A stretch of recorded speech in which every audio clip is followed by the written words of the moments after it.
भारतीय सेना को समर्थन देने के लिए महाराष्ट्र में तिरंगा यात्रा निकाली जाएगी। रविवार को राज्य के 3000 स्थानों पर ये यात्रा निकाली जाएगी।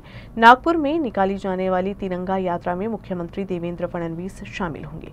शनिवार को पत्रकारों से बात करते हुए राजस्व मंत्री और भाजपा अध्यक्ष चंद्रशेखर बावनकुले ने ये जानकारी दी। बावनकुले ने इस यात्रा में लोगों से शामिल होने का आह्वान किया।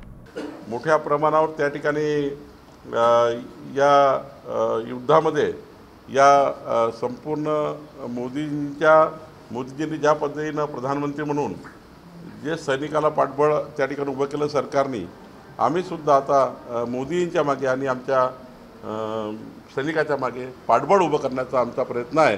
आणि म्हणूनच राज्यभर जवळपास आम्ही जर सर्व लोकप्रतिनिधींनी विचार केला आणि तसं नियोजन केलं तर 2 ते 3 हजार तिरंगा रॅलीज या महाराष्ट्रामध्ये होतील। उद्या राज्याचे मुख्यमंत्री देवेंद्र फडणवीसजी नागपूरमध्ये तिरंगा रॅली करतायत। सकाळी 8 वाजता आम्ही तिरंगा रॅली सुरू करतो आहे आणि ही रॅली च्या माध्यमातून या ठिकाणी संपूर्ण नागपूरकर, संपूर्ण विदर्भकर या रॅलीच्या माध्यमातून प्रचंड त्या ठिकाणी ऊर्जा देशाच्या सैनिकाच्या मागे उभी करणार आहोत।